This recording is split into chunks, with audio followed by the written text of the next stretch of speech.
30, love. William was still puzzled as to what else the hawk had up his sleeve. He decided to remain silent until the commander had delivered his third serve. I saw the commissioner early this morning, Hawksby continued after a brief pause, and he's asked me to set up a new unit which will be responsible for looking into police corruption. The Met already has an anti-corruption unit, said William. This one will be more proactive, and you would work undercover. The commissioner has given me a free hand to select my own team with the sole purpose of removing any rotten apples from the barrel, to use his exact words. He wants you to act as my point officer in charge of the day-to-day investigations, reporting directly to me. The commissioner wouldn't know me from Adam, came back William's baseline return. I told him you were the officer behind the success of the Trojan Horse operation. 40, love. Frankly, it's a lousy assignment, continued the hawk. A lot of your time would be spent investigating colleagues who have only committed minor offences.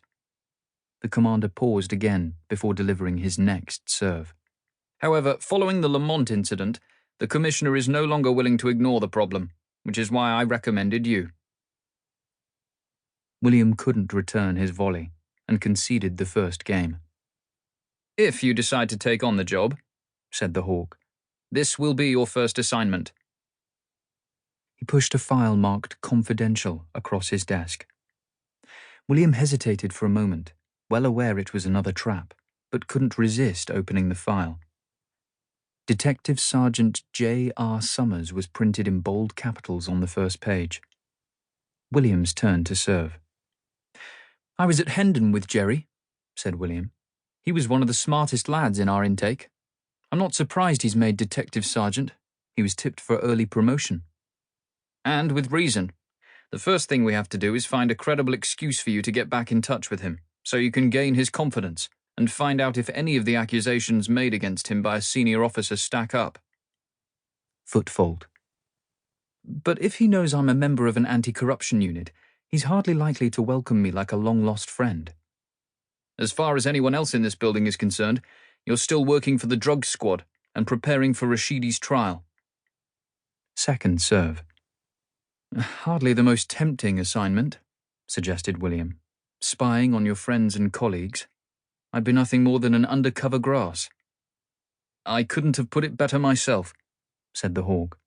But if it makes any difference, DS Adaja and DS Roycroft have already signed up, and I'll leave you to select 2 new constables to make up your team.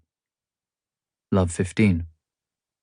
You seem to forget, sir, that DS Roycroft turned a blind eye when Lamont helped himself to that bag full of money following the Trojan Horse raid. No, she didn't. DS Roycroft made a comprehensive report, for my eyes only. One of the reasons I promoted her back to sergeant. The hawk responded. Love 30. Surely it should have been for everyone's eyes, said William. Not while it helped me convince Lamont not only to return the money, but to hand in his resignation. Love 40. I'll need to discuss your offer with Beth and my parents before I make a decision, said William, taking a drinks break. I'm afraid that won't be possible, said the hawk. If you agree to take on this highly sensitive assignment, no one outside of this office can know about it.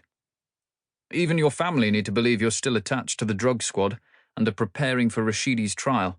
At least that has the virtue of being true, because until the trial is over, you'll be doing both jobs at once. Can it get any worse? Asked William. Oh, yes, said the hawk. I'm informed by the senior visits officer at Pentonville that Asim Rashidi has a meeting booked this morning with our old friend, Mr. Booth Watson, QC. So I'm bound to say, Detective Inspector Warwick, that what had looked like an open and shut case must now be considered to be hanging in the balance. It took William a few moments to realize that the commander had served his ace. He picked up his resignation letter and slipped it back in his pocket.